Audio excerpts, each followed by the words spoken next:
उन बड़ी बातों को पहले दिखाते हैं। 7 पन्ने का है ये डॉक्यूमेंट। इसका शीर्षक है towards rule of Islam in India, यानी भारत में इस्लामिक शासन की ओर। और इसके नीचे लिखा है internal document not for circulation, यानी ये अंदरूनी दस्तावेज है, इसे सार्वजनिक नहीं करना है। इस डॉक्यूमेंट में क्या क्या लिखा हुआ है वो समझिए।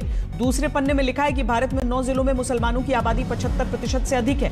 कभी भारत पर राज करने वाले मुसलमान दोयम दर्जे के नागरिक हैं। तीसरे पन्ने में लिखा है कि इनका ख्वाब है 2047 में मुस्लिम समुदाय के हाथ में भारत की सत्ता आएगी और इसके लिए इन्होंने खुद को 2047 का टारगेट दिया है। और यह दावा किया गया है कि अगर 10% मुस्लिम आबादी भी पीएफआई के साथ आ जाए तो बुज़दिल समुदाय को घुटने टेकने पर मजबूर कर दिया जाएगा। और भारत में इस्लामिक सत्ता स्थापित करने के लिए 4 चरण की प्लानिंग बताई गई। पहले चरण में मुसलमानों में एकजुटता बनाना, काडर का विस्तार करना, भारत के बजाय मुस्लिम पहचान स्थापित करना और तलवार या रॉड से हमले की ट्रेनिंग देनी होगी। इसे फिजिकल एजुकेशन यानी पीई कहा जाएगा।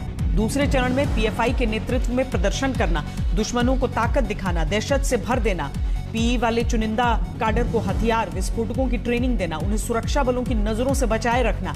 इसके साथ ही राष्ट्रीय झंडा, संविधान और अंबेडकर के नाम का इस्तेमाल करना और विदेशों से फंडिंग का इंतजाम करना होगा, ऐसा इस दस्तावेज में लिखा है। इसके बाद तीसरे चरण की बात लिखी है जिसमें दलितों के साथ मिलकर हर स्तर पर चुनाव लड़ना, आरएसएस और दलितों के बीच दूरी पैदा करना, हथियार और विस्फोटक इकट्ठा करने की बात इसमें लिखी गई है।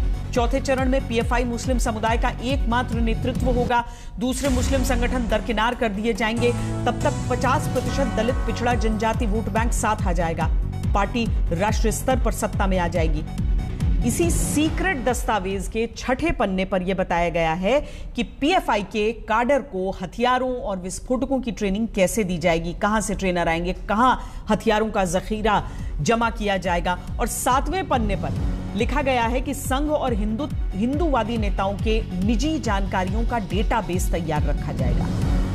और सबसे आखिरी पन्ने में बाहरी मदद का जिक्र किया गया है। इसी में लिखा गया है कि अगर भारत से युद्ध की बारी आई और काडर कम पड़े तो तुर्की जैसे इस्लामी देश से मदद ली जाएगी। तो यही है सीक्रेट दस्तावेज है जिसके